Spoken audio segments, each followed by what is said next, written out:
बाबा इसी गिरिराज जी की घटना है। सुदामा कुटी के बड़े पुजारी थे, आप लोगों में से बहुत से लोगों ने दर्शन किया होगा। बाबा तो बहुत श्रद्धा रखते थे उनमें, पूज्य बाबा श्री ठाकुरदास जी। उनको सब लोग बड़े पुजारी जी ही कहते थे। नाम उनका था श्री रामचंद्र दास जी महाराज। अच्छा भारी शरीर था और बहुत अच्छे महात्मा थे, अहरनिश भजन करते थे। महाराज जी के प्रति उनका विशेष प्रेम था और महाराज जी भी सबका ही आदर करते थे, उनका विशेष आदर करते। तो उनके मन में कभी इच्छा होती कि हम गिरिराज जी की परिक्रमा जाएंगे, तो महाराज जी से कहते कि महाराज जी हमारे मन में गिरिराज जी के परिक्रमा का मनोरथ हो रहा है। तो महाराज जी कहते चलो। तो उनको लेके महाराज जी गिरिराज जी आते, पुजारी जी को लेके। भारी शरीर था इसलिए एक दिन में पूरी परिक्रमा न करके 2 दिन का समय लेके आते। एक दिन में पहले राधा कुंड से शुरू करते, एक दिन में आओ बाबा धन्यवाद।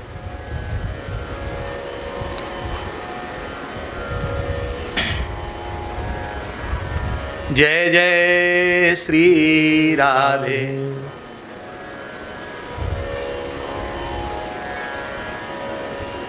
लाओ हम पहना देखना।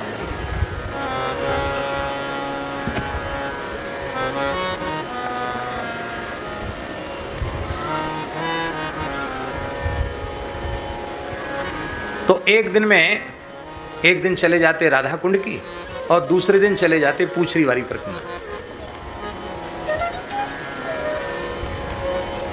और पहले तो अखाड़े में रुकते थे, बाद में फिर उधर कनक भवन आश्रम में महाराज जी पुजारी जी को साथ लेके रुकने लगे।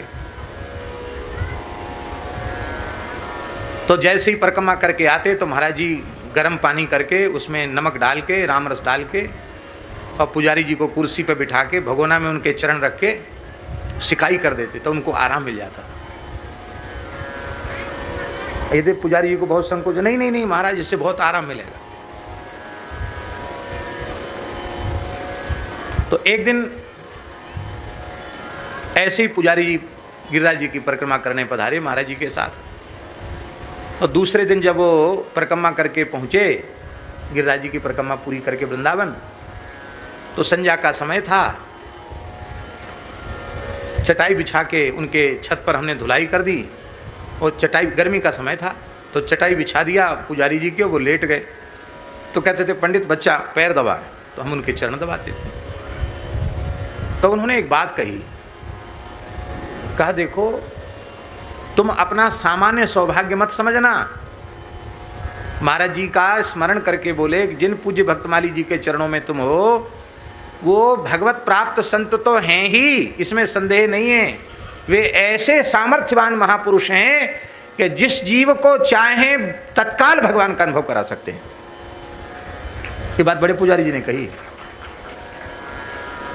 और बोले अभी जो कल घटना घटी है उसको हम तुम्हें सुना रहे हैं। हम पूछे कि परिक्रमा कर रहे बड़े पुजारी जी और महाराज जी, तो ये अप्सरा कुंड है ना, अप्सरा कुंड से जब उधर जतिपुरा की ओर चले, भीतर की साइड में गिरिराज जी की तरफ, तो पुजारी जी थोड़े थक गए। तो बोले हमने कहा कि थोड़ा बैठ लेते हैं, थोड़ा दर्द हो रहा घोंटू में, तो बैठ गए। वहां जहां बैठे तो वहां एक भक्त थे, एक भक्त परिवार वहां था, माने पति पत्नी और उनकी पुत्री। तो वो पति पत्नी आकर, बड़े पुजारी जी देखने में बड़े भव्य स्वरूप के लगते थे, ब्रह्मगांथी अचला बांधे हुए, श्वेत वस्त्र, श्वेत दाढ़ी, विशाल तिलक, तो वो महात्मा जैसे लगते। और महाराज जी की तो रहनी ऐसी थी, वेशभूषा ऐसी थी कि को देखने में लगते ही नहीं थे कि कोई महात्मा है, ऐसी साधारण सी वेशभूषा उनकी रहती थी। तो पुजारी जी तो ऐसे बैठे थे थोड़ी ऊंचाई पे, और महाराज जी नीचे भूमि में बैठे थे। तो उन्होंने पुजारी जी से ही, उन माता पिता ने आकर प्रणाम करके कहा कि बाबा हम बहुत दुखी हैं, हमारी ये लड़की है, इसको पता नहीं क्या हो गया, दिन रात रोती रहती है, पढ़ने लिखने में बहुत तेज थी, अब श्री कृष्ण दर्शन की ऐसी व्याकुलता इसमें है कि 8-10 दिन से इसने कुछ भी खाया पिया नहीं, इसके प्राण न छूट जाएं, इसके लिए हम इसको ब्रज में लेके आए। तो एकदम पागल जैसी हो गई, यहाँ से जाना नहीं चाहती है। वो कहती हमको दर्शन कराओ, तब हम, नहीं तो हम प्राण त्याग देंगे, हमको दर्शन कराओ, दर्शन कराओ। बाबा हम कई जगह लेके गए, लेकिन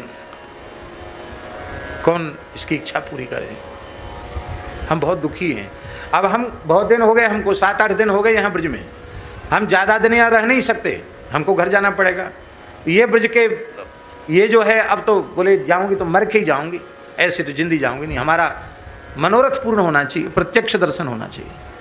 ये बहुत व्याकुल है। तो पुजारी जी ने बताया कि हमने कहा कि भाई हम तो साधारण महात्मा हैं, देखने में दर्शन ही जरूर हैं, पर ये बाबा जो है ना, ये बहुत सामर्थ्यवान संत हैं, ये कृपा कर दें तो इस लाली को दर्शन हो जाएगा। तो पुजारी जी ने जो घटना सुनाई, बोले उस लाली ने सुना, वो भी सुन रही थी बात। उसने जैसे ही महाराज जी को देखा, बोले हाँ मेरी आत्मा कह रही कि ये हमें श्री कृष्ण का दर्शन करा सकते हैं। और ऐसा कह के महाराज जी के चरणों में गिरी, वो बहुत जोर से रोई। पहले तो महाराज जी ने मना किया, अरे भाई भजन करो, ठाकुर जी चाहेंगे तो मिल जाएंगे, धैर्य रखो, ऐसे पैर नहीं पकड़ना चाहिए, माताओं को किसी पुरुष के साधु के पैर नहीं पकड़ना चाहिए, दूर से प्रणाम करना। महाराज जी यही कह रहे, वो कुछ सुन नहीं, खुद केवल रो रही चरण पकड़ के। ज्यादा विकलता देख के महाराज जी ने ऐसे सिर पे हाथ रखा उसके और ऐसे करके कहा, पैर छोड़, देखो गिरिराज जी के ऊपर कृष्ण बलराम गैया चरा रहे हैं, दर्शन कर। तो कहते को जैसे उसने देखा, उसने स्वीकार किया लाली ने कि हाँ, हजारों गायों के मध्य गिरिराज पर्वत पर साक्षात कृष्ण बलराम गोचारण कर रहे हैं। और वो ठाकुर जी का आलिंगन करने के लिए दौड़ी, तो गिरिराज जी के तरफ दौड़ी और वो तो मूर्छित हो गई गिरिराज जी के निकट पहुंच करके। और महाराज जी ने पुजारी जी का हाथ पकड़ा, बोले जल्दी चलो यहां से, जल्दी चलो यहां से। तो पुजारी जी ने कहा, मैंने अपनी आंखों के सामने देखा कि एक जीव का काम बन गया, साक्षात गिरिराज जी की तलहटी में गैया चराते कृष्ण बलराम का दर्शन हो गया है।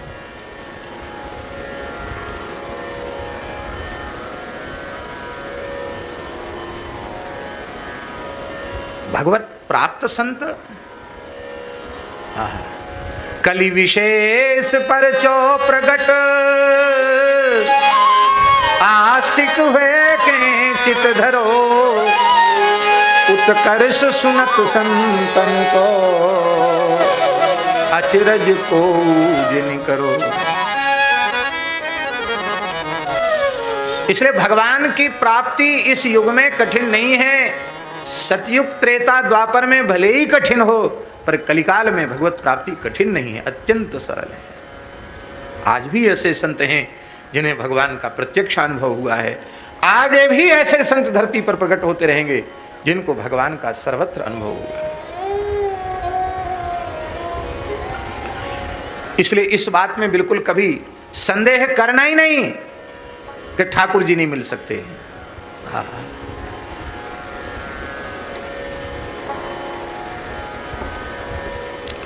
बोलो भक्तवत्सल भगवान की जय। इसलिए वस्तुतः जो भगवान के शरणागत भक्त हैं, जो आत्मा में रमण नहीं, आत्मा में विद्यमान परमात्मा श्री कृष्ण में जो रमण करते हैं, ऐसे भगवान नाम रूप गुण लीला में रमण करने वाले जो भक्त हैं, वे ही वास्तविक कैवल्य को प्राप्त करते हैं। अब ध्यान दें, बड़ी बारीक बात कह रहे हैं, अब विस्तार से कहेंगे थोड़ा क्लिष्ट हो जाएगा। चलो बहुत सरल उदाहरण देते हैं, कठिन उदाहरण नहीं, सरल उदाहरण।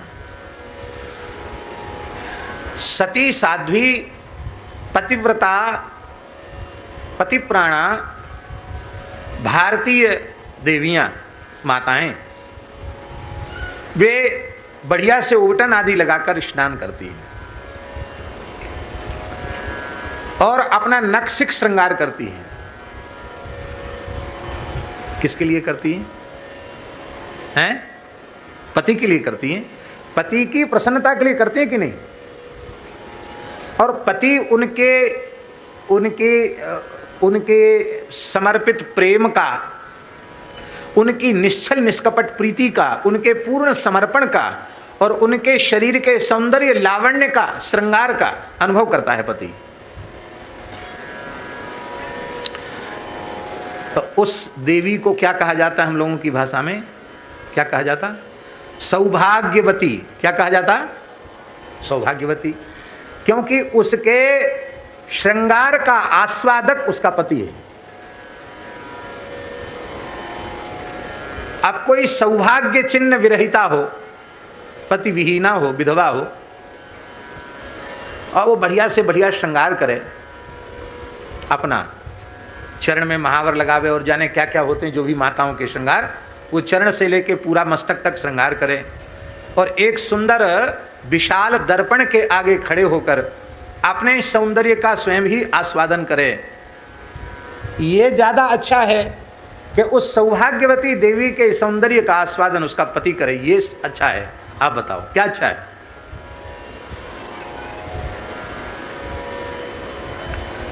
तो भगवान का अनुभव न करना, केवल अपनी आत्मा में रमण करना और उसके आनंद का अनुभव जो ज्ञानी लोग करते हैं, वो विधवा के श्रृंगार का, जैसे विधवा अपना श्रृंगार करके दर्पण में अपने ही रूप को निहार करके मुग्ध होती है, वो वैसा है। और हमारे जो ब्रज भक्त हैं, श्री ठाकुर जी के प्राण प्यारे भक्त हैं, वो श्री ठाकुर जी के नक्सिक स्वरूप को निहारते हैं और वो जो अनुभव है वो अनुभव है जो एक सौभाग्यवती नारी का अनुभव है। सौभाग्यवती नारी कैसे अपने पति को देखती है और वह किस प्रकार से अपनी प्रेम भरी दृष्टि से अपनी अधिकृता पतिव्रता पत्नी को देखता है। महाराज जी भगवान स्वयं स्पष्ट कर रहे हैं, वशी कुर्वन्ति माम भक्त्या सतस्त्रियः सत्पतिम यथा, सत्स्त्रियः सत्पतिम यथा। भगवान कहते हैं मेरे प्राण प्यारे भक्त मुझे वश में कर लेते हैं, मुझे मुट्ठी में कर लेते हैं। किस साधन से मुझे वश में कर लेते हैं? भक्त्या, भक्ति से। कैसे? बोले सतस्त्रियः सत्पतिम यथा, जैसे कोई पतिव्रता नारी अपने पति को अपने अधीन कर लेती है। जादू टोना करती है, कोई तंत्र मंत्र करती है, कुछ खिला पिला करके उसको बस में करने का प्रयास करती है क्या? महाभारत में लिखा है इस प्रकार से पति को अपने वश में करने का विचार करने वाली स्त्रियां भी नरकगामिनी होती हैं।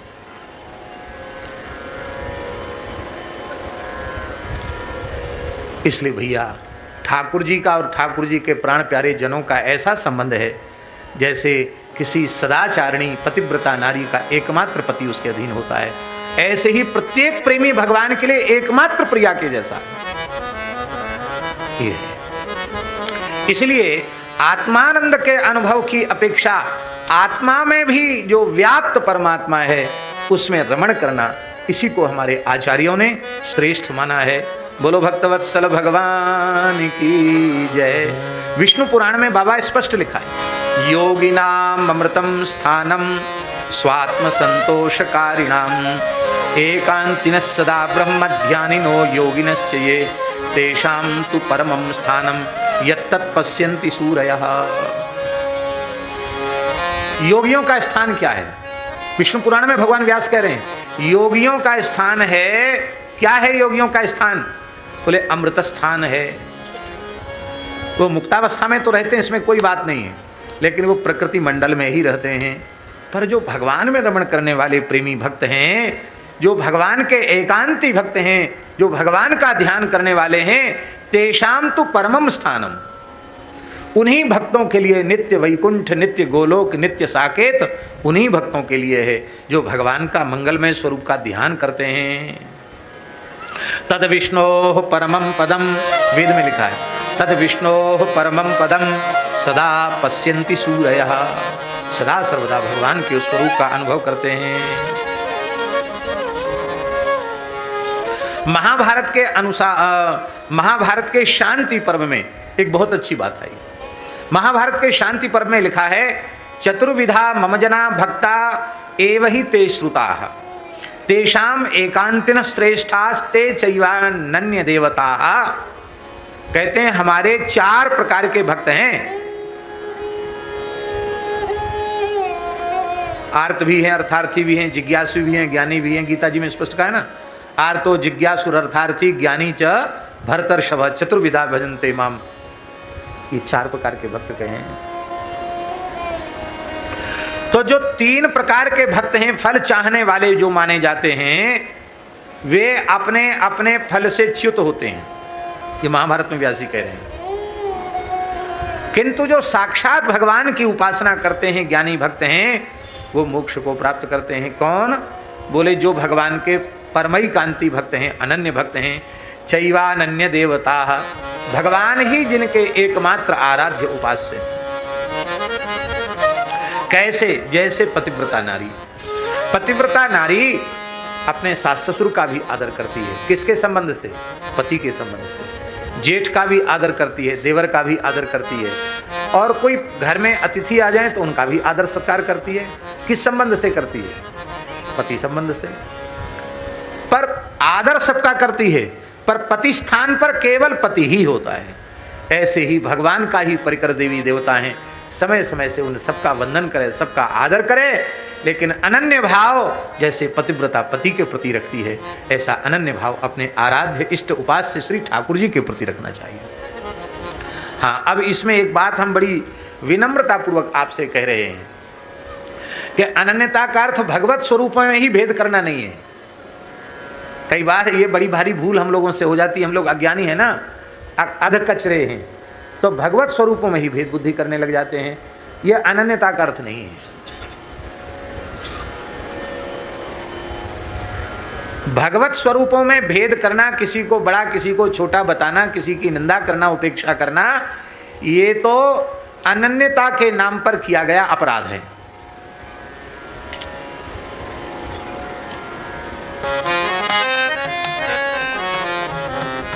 देखिए, एक स्वरूपासक्ति होती है बाबा, एक स्वरूपासक्ति होती है।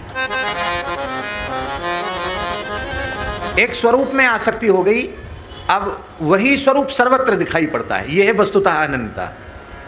जैसे हम भागवत जी में एक उदाहरण दें, श्रीमद् भागवत 10वें स्कंध उत्तरार्ध में जहां भगवान के विवाहों की चर्चा है, वहां स्यमंतक मणि के प्रकरण में भगवान जाम्बवान गुफा में गए, द्वारकाधीश श्री कृष्ण, और वहां मणि गुफा में थी, स्यमंतक मणि। धात्री खिला रही थी बालक को, और बालक उस मणि से खेल रहा था, और ठाकुर जी भीतर घुसे। जैसे ही ठाकुर जी घुसे तो एक अपरिचित व्यक्ति इस गुफा में कहाँ से आया, वो धाय चिल्लाई, बालक भी रोया, तो जामवंत जी दौड़े भय आए। उनको ये पूछना चाहिए था कि श्रीमान जी कहाँ से पधारे हैं, सवारी कहाँ से पधार रही है प्रभु, आओ बैठो बिराजो, आपको क्या काम। कुछ तो पूछा जांचा कुछ नहीं, सीधे युद्ध शुरू। भगवान ने भी नहीं बताया, अपना परिचय नहीं दिया। क्यों नहीं दिया परिचय? ना पृष्ठः कस्यचिद ब्रूयात्, बिना पूछे किसी को परिचय मत दो। पूछे तो बोलो। ना पृष्ठः कस्यचिद ब्रूयात् न चान्यायेन पृच्छतः, बिना पूछे किसी को परिचय मत दो, और अनुचित तरीके से पूछे तो भी मत बताओ, मौन हो जाओ। ठाकुर जी ने सोची हम तो पूछे ही ना रहे हो तो हम काय को बताएं। ठाकुर जी कुछ नहीं बोले। बड़ी भारी सेवा पूजा भाई, हमारा ले लात घूसा, यही सेवा पूजा भाई, और तो खास सेवा पूजा वहां गंधाक्षत पुष्प वाली सेवा पूजा थोड़ी। घंटा तो घंटा लड़ाई नहीं भाई बाबा। 27 दिन 27 रात्रि पर्यंत युद्ध हुआ, द्वंद्व युद्ध, भयंकर युद्ध। जैसे अखंड मानस, अखंड कीर्तन, अखंड ज्योति हैं, खंडित ना होए, ऐसी अखंड युद्ध हुआ। खाने सोने पीने का कोई होश नहीं, कोई काम नहीं, 24 घंटे युद्ध, 27 दिन 27 रात तक युद्ध चला। कोई कमजोर नहीं पड़ रहा। ठाकुर जी तो कमजोर काहे को पड़े, और जामवंत जी महाराज भी कमजोर नहीं पड़ रहे। अंत में ठाकुर जी ने कहा भाई हमारो बुढ़ो भगत है, यार ज्यादा नहीं खिलाना चाहिए, न अपनी थोड़ी सी शक्ति तो दिखानी चाहिए। तो महाराज जी जय जय श्री राधे। आज तो ठाकुर जी की ऐसी कृपा है रही है। आरंभ में पूज्य श्री मान मंदिर वाले महाराज जी, परम पूज्य श्री रमेश बाबा पधारे और उनका भी वचनामृत मिला, और मध्य में श्री रसिया बाबा पधारे, और अब पूर्णाहुति के क्षण में श्री सागरिया बाबा पधारे हैं। यही तो आनंद है। आदि मध्य अंत तीनों में ठाकुर जी की कृपा है रही है। खूब संतन के दर्शन है रहे हैं। वाह विराजे बाबा।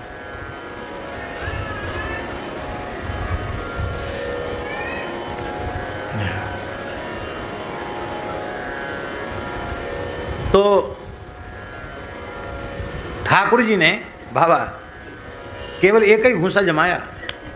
इसका मतलब है कि 27 दिन 27 आते ठाकुर जी तो खेल रहे थे, युद्ध वस्तुता कर ही नहीं रहे थे।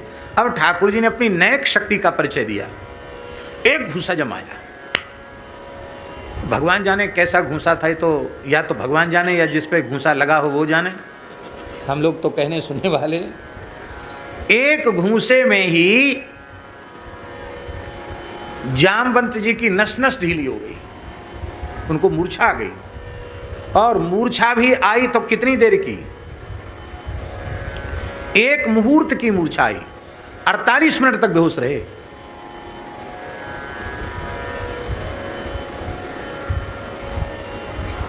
अब ठाकुर जी उठे, अब जामवंत जी उठे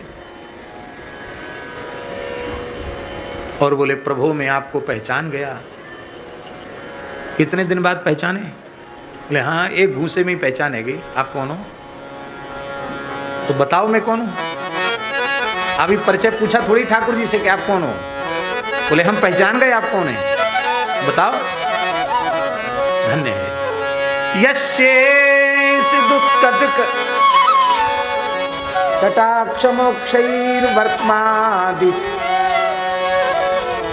वर्त्मादिशक्षुवित नकृति मिंगलोभि सेतुः कृता स्वयस उज्ज्वलिता च लंका रक्षः शिरांसि भूपे तुरिशुक्षतानि यशेष दुत्कलित रोष कटाक्ष मोक्षै। मैं आपको पहचान गया, आप मेरे आराध्य साक्षात श्री रघुनाथ जी हैं। आपने तनिक भ्रुकुटी टेढ़ी की तो समुद्र का जल खोलने लग गया था। आपकी वाण वर्षा से दशग्रीव त्रिलोक विजयी रावण के सिर कट कट कर गिरने लग गए, राक्षसों के मस्तक कटने लगे। वही मेरे आराध्य प्रभु श्री राम आप हैं। मैं आपको पहचान गया प्रभु। अब देखो ठाकुर जी चतुर्भुज रूप में सामने ठाड़े हुए। द्वारकाधीश स्वरूप चतुर्भुज स्वरूप है। चतुर्भुज स्वरूप में ही भगवान द्वारका लीला में है और चतुर्भुज स्वरूप में ठाकुर जी युद्ध भी कर रहे हैं। चतुर्भुज स्वरूप में द्वारकाधीश श्री कृष्ण खड़े हैं, पर स्वरूपा शक्ति इसको कहते हैं कि श्री कृष्ण सामने खड़े हैं पर उनके नेत्रों में रघुनाथ जी का रूप ऐसा बसा हुआ है, उन्हें धनुष्वाण लिए रघुनाथ जी का दर्शन होगा। हमारी ऐसी आसक्ति अपने ठाकुर के स्वरूप में हो जाए कि हम दुनिया में कहीं जाएं, हमें अपने ठाकुर को छोड़ के दूसरा दिखे ही नहीं। निष्काम भक्त हैं, प्रेमी अनुरागी भक्त हैं, वे फल काम वाले नहीं हैं। फलाभिसंधि से शून्य होकर केवल भगवत चरणारविंद में प्रीति करते हैं। इसलिए फल की कामना करने वाले सर्वे च्यवन धर्माणः प्रतिबुद्धस्तु मोक्ष भाग। सर्वे च्यवन धर्माणः, सब च्यवन धर्मा है, च्यवित होने वाले, नीचे गिरने वाले।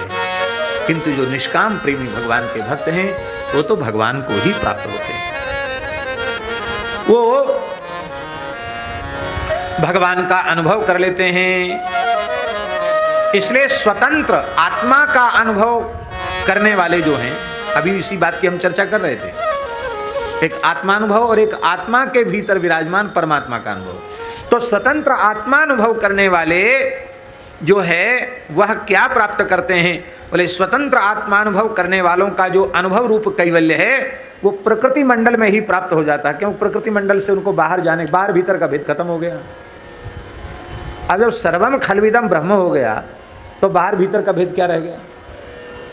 किंतु जो भगवान के प्रेमी अनुरागी भक्त हैं उनको जो मोक्ष प्राप्त होता है वो प्रकृति के भीतर वाला प्राप्त नहीं होता। क्यों? प्रकृति से विलक्षण, प्रकृति से परे विरजा, और विरजा स्नान के अनंतर वो भगवान के नित्य धाम को प्राप्त करके श्री ठाकुर जी का नित्य कैंकर्य प्राप्त करते हैं। बोलो भक्तवत्सल भगवान की जय। इसलिए जितेन्द्रियश्चात्मरतो बुधो सकृत सुनिश्चितम नाम हरेरनुत्तमम् अपार संसार निवारण क्षमम समुच्चरन समुच्चरेद वैदिकमाचरन सदा।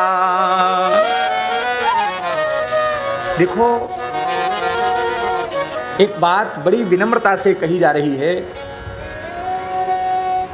साधक को अजितेंद्रिय नहीं होना चाहिए, साधक को जितेंद्रिय ही होना चाहिए।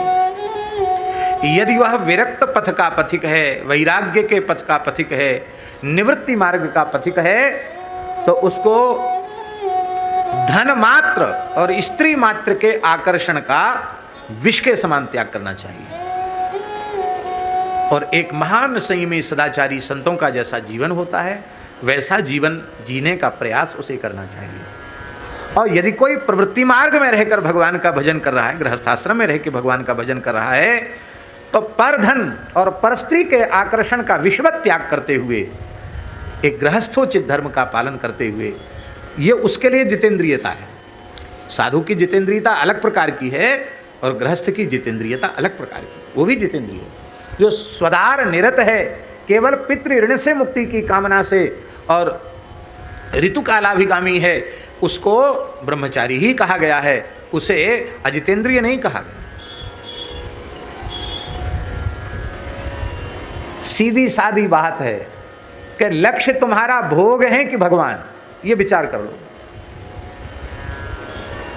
इसमें किसी जाति की बात है ही नहीं कि ब्राह्मण के लिए है कि चांडाल के लिए है, न किसी वर्ण की बात है, न किसी आश्रम की बात है। यदि तुम मनुष्य हो और ये पता चल गया है कि मनुष्य देह की प्राप्ति का एकमात्र फल है भगवत चरणारविंद की प्राप्ति, ये बात यदि तुम्हारी समझ में आ गई है, तब विचार कर लो कि तुम्हारा लक्ष्य अभी भोग बने हुए हैं कि श्री ठाकुर जी के चरण कमलों की प्राप्ति तुम्हारा लक्ष्य बन पाई है। जितेंद्रियता बहुत जरूरी है।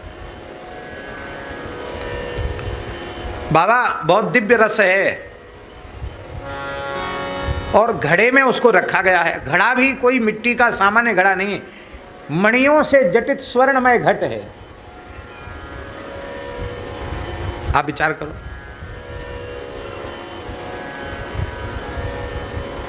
हाँ, विराज।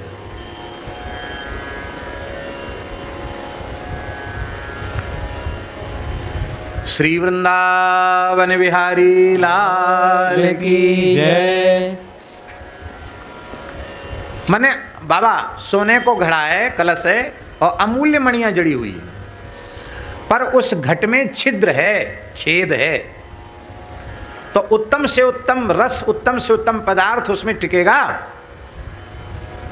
उसका क्षरण हो जाएगा। आप चाहे जितनी साधन संपत्ति से युक्त हो जाओ, सोने के घड़ा ही क्यों ना बन जाओ, हीरे जवाहरात जड़े हुए हैं तुम्हारे जीवन में, लेकिन यदि जितेंद्रियता नहीं है तो घड़े में छेद है, फिर वो न ज्ञान का, वैराग्य का, भक्ति का रस भीतर टिकेगा नहीं, ठहरेगा नहीं। जितेंद्रियता जरूरी है।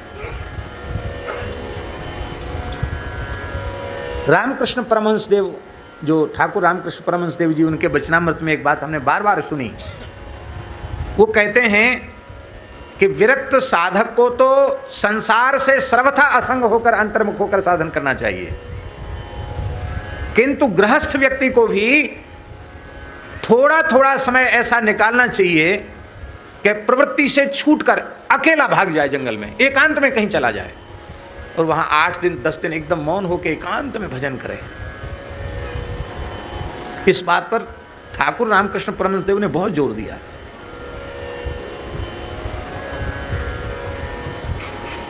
ऐसा क्यों कहा? ऐसा इसलिए कहा कि धीरे धीरे वह एकांत सेवन का, संसार से असंग होने का, जितेंद्रियता का अभ्यास करेगा, तो वह अभ्यास एक समय आने पर काम आएगा। और एक समय आएगा कि भैया बरबस राज सुतेंद्र पदीना, नारी समेत गवन बन कीना, भैया तुम पे संभरे तो संभारो, हम तो वृंदावन जा रहे हैं, हम तो गिरिराज जी की तलहटी में रहेंगे, भैया तो तेरो काम तुम जानो, हमने जो किया था सो समेट लिया, अब तुम फैलाओ तो तुम समेटो। बोलो भक्तवत्स, फैलाना क्या है, समेटना क्या है? ब्याह करना ही फैलाना है, और बच्चे बच्चे पैदा करना, ये सब फैलाना है। और बेटा का बेटा हो गया, अब बेटा का बेटा हो गया, इसका मतलब क्या है? बेटा का बेटा जब होता है पौत्र, तो वो क्या कहता है, क्या बोलता है? बाबा बोलता है। बाबा बोलता है मतलब बाबा है जाओ, घर में मत रहो। बोलो वृंदावन बिहारी लाल की। घर में काय ऊपर बाबा है जाओ।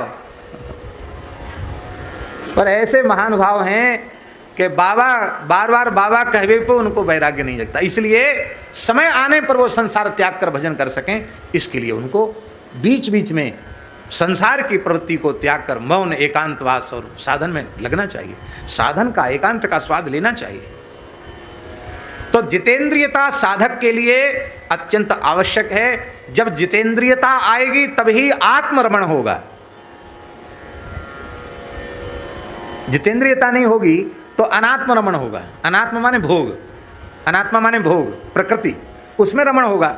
और जब जितेंद्रियता आएगी, इंद्रियों की जो स्वाभाविक विषय की ओर प्रवाहित होने वाली वृत्ति है, उसको जब हम मोड़कर अंतर्मुख करेंगे तभी ना हम आत्मा में रमण कर सकेंगे।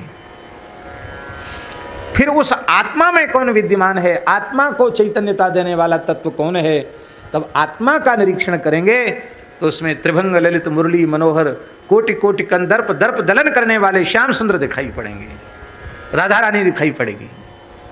हा हा हा। इसलिए जितेंद्रियश्चात्मरतो बुधा, जितेंद्रिय आत्मा में आत्मा आत्मरत बुद्ध विद्वान पुरुष वो क्या करे, भले ही उसके मन में वैराग्य हो। बाबा बहुत ध्यान से सुनने वाली बात है। और जितेंद्रिय है, आत्मरति करने वाला है, भगवान में प्रेम करने वाला है, तो उस साधक का कर्तव्य है कि वैदिक आचरण सदा सदा सर्वदा वैदिक धर्म का पालन करता हुआ, यदि वह द्विजाति है तो समय से यज्ञोपवीत आदि संस्कार करावे, शिखा धारण करे, यज्ञोपवीत धारण करे, शौचाचार का भी ध्यान रखे, यथा साध्य संध्योपासन करे, गायत्री का जप करे, गुरु परंपरा से प्राप्त जो साधन है, उपासना है, उसको करे। तिलांजलि न दे कि हम तो अनन्य हो गए, अब हमको न पितरों के श्राद्ध तर्पण की जरूरत है और न और सब काम की जरूरत है। संसार के किसी भी व्यवहार को हम छोड़ते नहीं हैं, उसको तो बड़ी सावधानी से करते हैं। और वैदिक धर्म के आचरण में अपने है तो हमारा अपना प्रमाद, पर उस प्रमाद को अनन्यता का स्वरूप दे करके हम कहते नहीं, हमें अब संध्या गायत्री जनेऊ चोटी सबकी कोई जरूरत नहीं रह गई। क्यों? अरे तुमने सुना नहीं है, रैदास जी कहते मन चंगा तो कठौती में गंगा। अरे भले आदमी भजन करते नहीं, मनमाना खाते पीते हो, अखाद्य खा रहे हो, अपे पी रहे हो, दिन चढ़े तक सो रहे हो, ये सब जो उठपटांग काम कर रहे हो विमुखता के, इनसे तुम्हारा मन चंगा होगा और तब तुम्हारी कठौती में गंगा आएगी। रैदास जैसा मन तो करो। अनुत्तम माने क्या होता है? अनुत्तम का अर्थ होता है जिससे उत्तम और कोई हो ही ना। सबसे उत्तम कौन है? भगवान है। उत्तमः पुरुषस्त्वन्यः परमात्मेत्युदाहृता, भगवान सबसे उत्तम है। सबसे बड़े भगवान, सबसे उत्तम भगवान। अब प्रश्न उठा कि भगवान से उत्तम क्या है? भगवान से उत्तम क्या है? ब्रह्म राम ते नाम बड़ा बरदायक वरदान, रामचरित सतकोटि महलिय महेश जिय जान।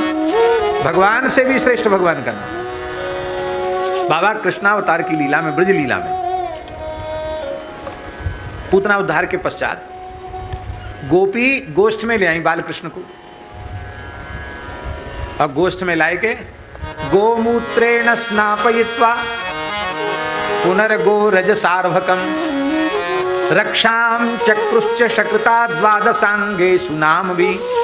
बालकृष्ण को गोबर गोमूत्र से स्नान कराया, गौ माता की चरणरज श्रीअंग में लगाई और गैया की पूंछ से झाड़ू देवी लगी। एक बाबा हमने प्राचीन चित्र देखो, राजस्थान शैली का, एक अपने पुष्टि मार्गी वैष्णव थे, उनके घर में था चित्र। उस चित्र का चित्र खिंचवा के हम लाए, बहुत प्यारा चित्र, प्राचीन चित्र। पद्मा गैया ठाड़ी है और श्री जसोदा जी गैया के एन के पास, पुच्छ के पास बैठी है, पिछले चरणों के पास बैठी है, और रोहिणी जी गैया को खोजोरा कर रही है, ऐसे सहरा रही, पीठ पे कंठ पे हाथ दे के सहरा रही है, और गोपियाँ खड़ी हुई है, और पूर्णमासी पुरोहितानी गौ माता की पूंछ से भगवान को झाड़ा लगा रही है। ये झांक, और उस प्राचीन चित्रकार ने गोबर और रज वो सब दिख रहा भगवान के श्रृंग में, ऐसी मतलब विलक्षण कला थी। यद्यपि मूल में जो कला होती है वो फोटो में तो उतना नहीं आ पाता, लेकिन अद्भुत था। हम तो देखते ही रह गए।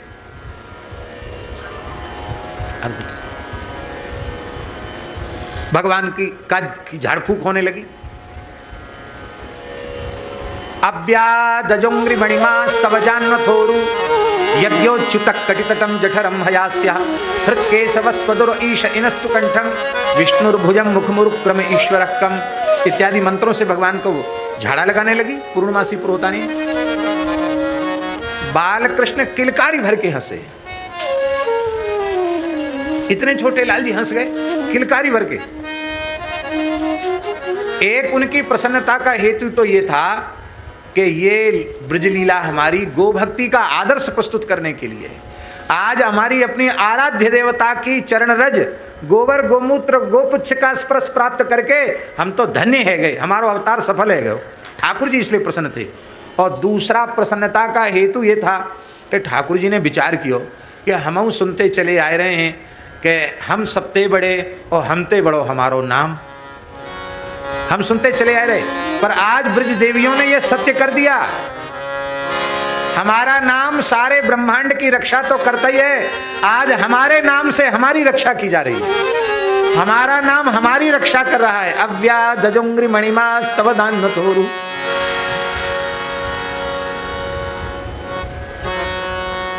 आज भगवान मणिमान भगवान ईश्वर अमुक भगवान का एक एक नाम ले रही है। और उन नामों से भगवान के द्वादशांगेषु नाम भी 12 अंगों में भगवान के 12 नामों को लेकर भगवान की झाड़ फूक कर रही है। तो गोपियों ने प्रमाणित कर दिया कि श्री कृष्ण सबकी रक्षा तो नाम करता है, तुम पे विपत्ति है तुम्हारी रक्षा तुम्हारो ही नाम करे। इसलिए वैष्णव का धर्म है कि भगवान नाम की तुलना किसी साधन से न करे। वैदिक आचरण सदा वो तो करना भगवान की प्रसन्नता के लिए करना है, लेकिन अमुक साधन की तुलना भगवान के नाम से ये कभी सहन ही न करे, स्वीकार ही न करे। भगवान का नाम सर्वोपरि है, सर्वोपरि है भगवान का नाम। अब देख लो बाबा,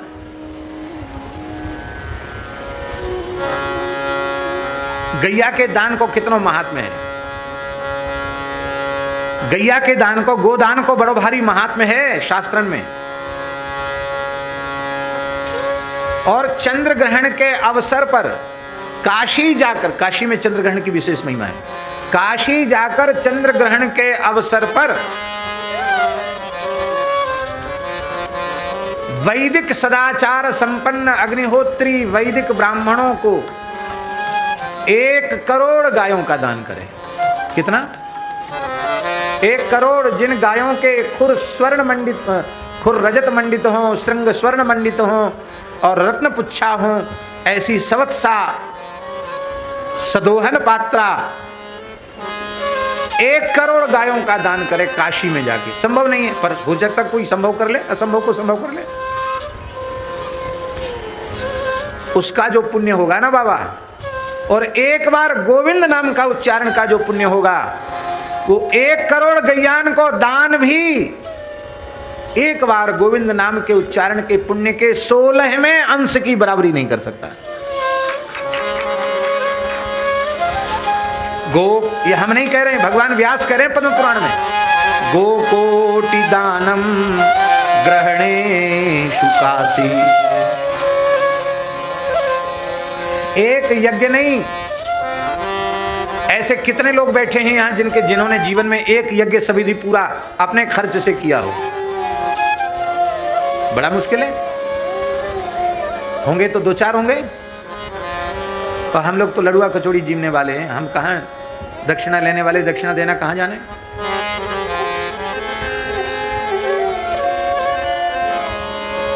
दस 10,000 यज्ञ करे सविधि, ब्राह्मणों को प्रचुर दक्षिणा दे, अभ्यर्थ स्नान करे, उन 10,000 यज्ञों का जितना पुण्य होगा, और एक बार गोविंद नाम का उच्चारण कर ले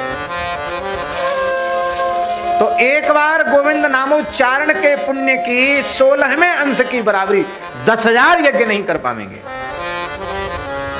स्वर्ण दान की बड़ी भारी महिमा है। सुमेरु पर्वत के समान स्वर्ण राशि कोई दान कर दे, लाखों योजन ऊंचा जो है, संभव है?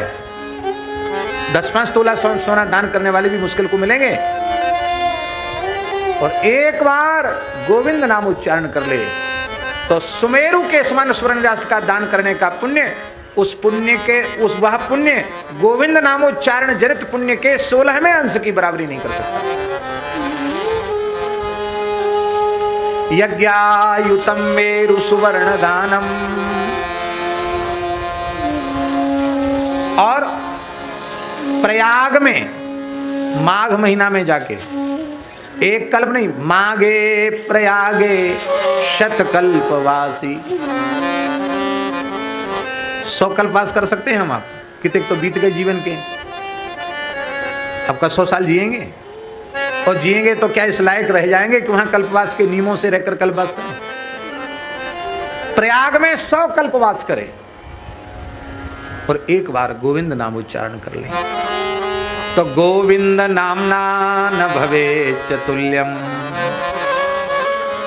गोविंद नाम की क्षमता नहीं। द्रौपदी ने गोविंद कहकर भगवान को पुकारा, ठाकुर जी ने वस्त्रावतार लेकर के द्रौपदी के शील की रक्षा की और महाभारत युद्ध हो गया, पांडवों की विजय हो गई, युधिष्ठिर चक्रवर्ती सम्राट बन गए। ठाकुर जी से पूछा, आप कुछ कहिए, अपना कुछ उद्गार व्यक्त कीजिए। अपार संसार निवारण में समर्थ भगवान का नाम है, इसलिए समुच्चरित अनुत्तमम, जिस नाम से बढ़कर इस विश्व ब्रह्मांड में और कुछ भी नहीं है। भगवान भी जिस अपने नाम के आगे हल्के हो जाते हैं। नारद जी ने सोचा कि द्वारिकावासी कृष्ण की महिमा तो समझते हैं, कृष्ण नाम की महिमा नहीं समझते, भजन नहीं करते हैं। नारद जी आ गए, मन का अवतार हैं ठाकुर जी, सत्यभामा जी के यहाँ आए और सत्यभामा जी ने बहुत प्रेम से नारद जी की पारिजात के पुष्पों से नारद जी की पूजा की, उनको माला पहनाई। बोले महाराज, गुरु महाराज, बड़ी दया आपकी, आप पधारे तो हमारे आंगन में कल्प वृक्ष लग गया, पारिजात लग गया, उसके फूलों से भगवान का श्रृंगार, आज आपका भी पूजन करने का अवसर मिला। अब ऐसी कृपा और कर दो कि श्री कृष्ण से कभी बिछोह ना हो, वियोग ना हो। नारद जी तो लीला करने पधारी थी। नारद जी बोले कि हाँ हाँ, जिस वस्तु का किसी सुपात्र को दान किया जाता है वही वस्तु दूसरे जन्म में मिलती है। जो कुछ हमने दिया था वही हमको मिला है, जो दोगे वही मिलेगा। तो श्री कृष्ण से कभी वियोग नहीं होगा यदि तुम किसी सुपात्र को श्री कृष्ण का दान कर दो। सत्यभामा जी बोली, बात तो आपकी ठीक है, पर हम सुपात्र खोजवे कहाँ जाएं? नारद जी बोले, वैसे हम तो विरक्त महात्मा हैं, अहो नारद धन्योसी विरक्ता नाम शिरोमणि। और विरक्त बाबा जियों को किसी का दान दक्षिणा संकल्पित लेना नहीं चाहिए, पर श्री कृष्ण का दान यदि मिले तो हम राजी हैं। हमसे बढ़िया सुपात्र कहाँ मिलेगा खुद? हाँ महाराज, ये तो बिल्कुल सही है, आपके जैसा सुपात्र कहाँ मिलेगा? तो सामग्री, बोले कोई सामग्री, कमंडल में हमारे जल है, बस हाथ में हाथ ले लो। तो सत्यभामा जी बेचारी भोरी भारी, और ठाकुर जी का हाथ अपने हाथ में ले लिया। भगवान नारद जी ने जल डाला सत्यभामा जी के हाथ पे, और नारदाय तुभ्यम हम संप्रददे कह के जैसे ही दिया, जल गिरा नारद जी के हाथ में। नारद जी तो लीलाधारी, नारद जी ने अपनी वीणा ठाकुर जी को थमा दी, बोले चलो। ठाकुर जी मुस्कुराते हुए चल पड़े। सत्यभामा जी बोले, कहाँ जा रहे हैं अजी? बोले, इनसे पूछो। कहा महाराज, इनको कहाँ ले जा रहे हो? अरे बोले, वाह, कोई यजमान गैया का दान करता है तो गैया जिस ब्राह्मण को देता उसके साथ गैया जाती है, दाता के पास थोड़ी रहती है। अब तुमने दान कर दिया श्री कृष्ण का, तो श्री कृष्ण तुम्हारे पास नहीं रहेंगे, तो हमारे संग, तो ना मेरे संग जाएंगे। प्राप्ति जो हमने कही ना कि अगले जन्म में मिलेगा, अरे वो तो इस जन्म के तो छूट रहे हैं, अगला जन्म देखो कौन ने। नारद जी बोले, भाई ये तो ठीक नहीं है, दी हुई वस्तु फिर घर में नहीं रहनी चाहिए। सत्यभामा जी रोने गाने लगी, बोले बाबा और कोई उपाय बताओ, हम तो मर जाएंगे, इनके बिना जी नहीं सकते। तो नारद जी तो लीला करने पधारे थे। नारद जी बोले, देखो ऐसा है देवी, हमारे यहाँ शास्त्र में एक विधि और है, इनकी बराबरी का धन मिल जाए तो ठीक है। वैसे तो हमें धन की जरूरत नहीं है, लेकिन शास्त्र में ऐसी विधि है, निष्क्रय भूत द्रव्य देने से दान पूर्ण हो जाता है। तो श्री कृष्ण का मूल्य दे दो।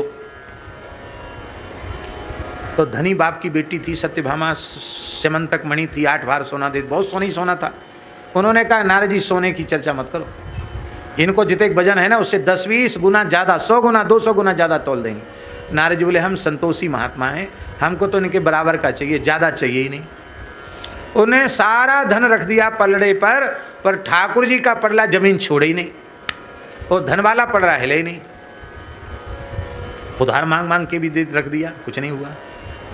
बोले इतना ही ले लो। नारद जी बोले हम ऐसे मूर्ख थोड़ी हैं, अरे कांटा नेक इधर उधर रहे तो कोई बात नहीं, अब यहाँ तो कुछ हुआ ही नहीं, ठाकुर जी का पल्ला तो ज़मीन पर चिपका हुआ है और तुम्हारी संपत्ति वाला ऊपर झूला आसमान में, ऐसा लेके हम क्या करेंगे? थोड़ा बहुत डांडी इधर उधर हो तो चलेगा, अब क्या करें? तो समस्या बहुत भारी है। सब द्वारिका में हाहाकार मच गया, नारद जी ठाकुर जी को ले जा रहे हैं, क्या करें? तब नारद जी ने कहा देखो आप लोग सबके प्राण श्री कृष्ण हैं, श्री कृष्ण को कोई नहीं छोड़ना चाहता। देखो ऐसा करो, आप लोगों ने जीवन में बहुत से दान पुण्य तपस्या सब कुछ करिए, वो सब जीवन भर के दान पुण्य तपस्या आदि साधनों के पुण्य फल का संकल्प करके डाल दो, शायद हो सकता है बराबरी हो जाए। लोगों ने कहा ठीक है, सबने अपने अपने दान पुण्य जीवन भर के किए गए, सबका संकल्प कर दिया, फिर भी पल्ला हिला ही नहीं। अब तो बड़ी भारी समस्या है। सब लोग आए थे पर रुक्मिणी जी नहीं आई थी उस पूरे प्रकरण में। तो नारद जी ने कहा कि अब देखो देवी, और किसी से पूछ लो। किससे पूछें? बोले तुम्हारी बड़ी है ना रुक्मिणी, उनसे पूछो।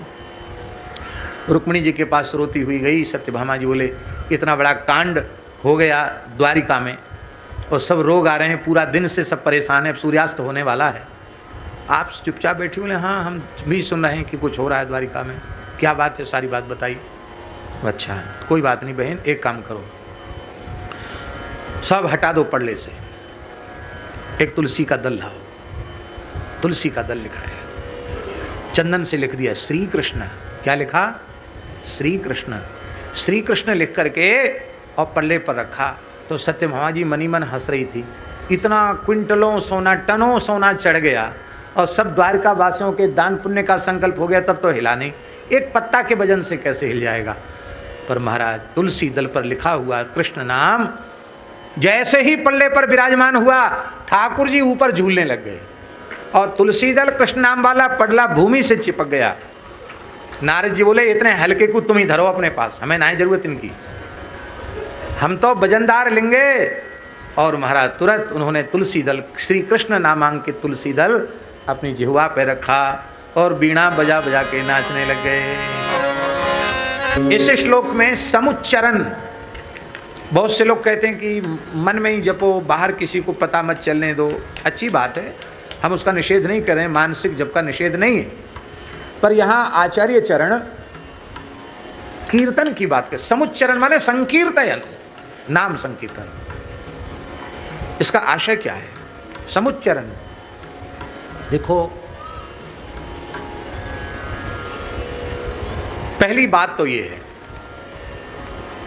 कि आरंभिक साधना काल में, माने आरंभिक अवस्था का जो साधक है वो अधिक समय तक मानसिक नाम जप नहीं कर सकता। जो लोग कहते हैं हम मानसिक करते हैं, उनको पूछो कि ईमानदारी से बताओ कि मानसिक जपने का तुम अभ्यास तो कर रहे हो, लेकिन नाम में और नामी के स्वरूप में वृत्ति कब तक लगती है?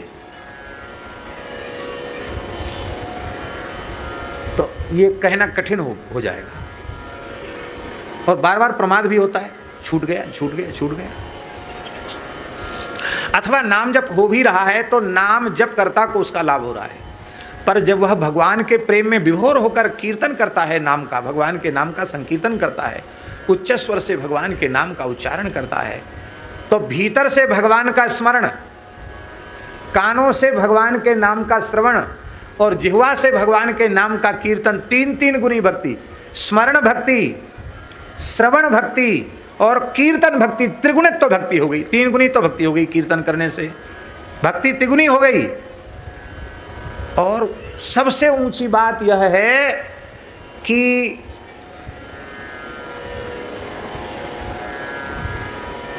सबसे ऊंची बात, महा महिमामय नाम का दान ब्रह्मांड के असंख्य जीवों को प्राप्त हो गया। नाम दान से बढ़कर कुछ नहीं।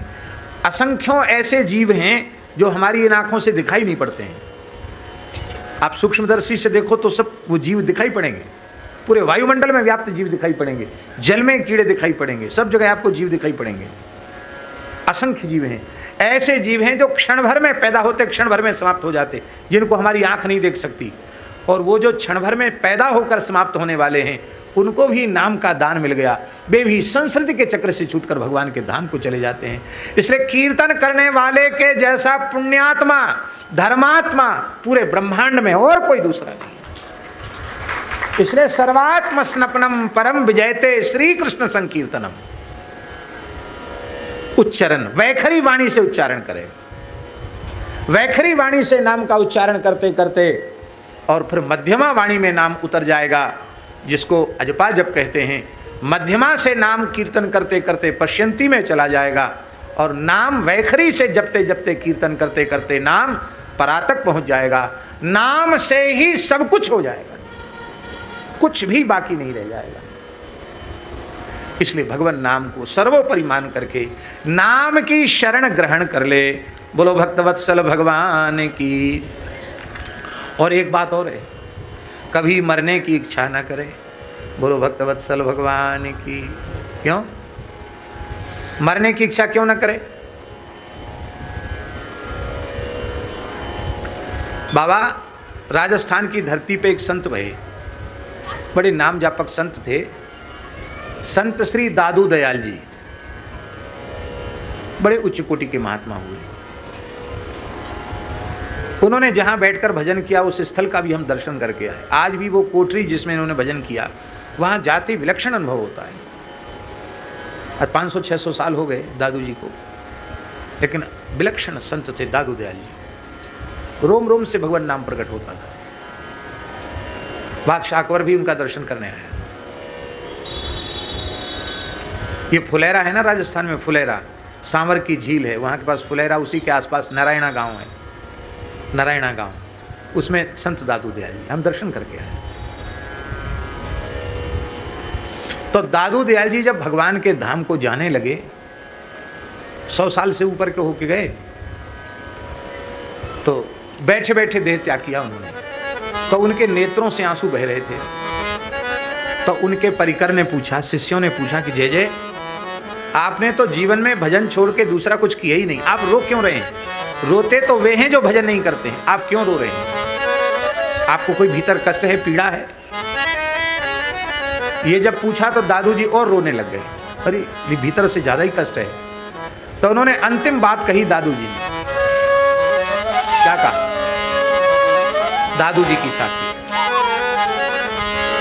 देह हवाले हो। क्या करें, हम भजन तो कर ही नहीं पाए। इसी बात से रो रहे हैं कि देह तो अब पंच तत्व में विलीन होने वाली है और हम तो राम राम कर ही नहीं पाए।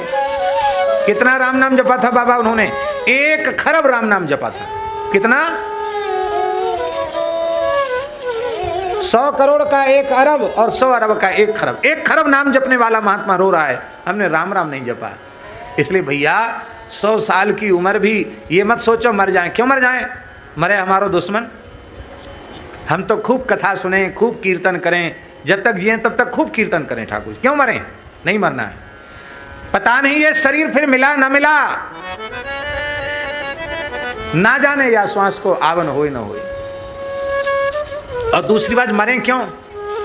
मरने के पहले जहां जो मिलना था वो तो मिला नहीं, तो बिना मिले कैसे मरेंगे? एक दिव्य महापुरुष ने कहा कि हमारे प्राण ही तभी निकलें जब प्रिया प्रीतम हमारे नेत्रों के सामने खड़े हो। ये तो अभी हुआ नहीं, तो हमारे प्राण कैसे निकलेंगे?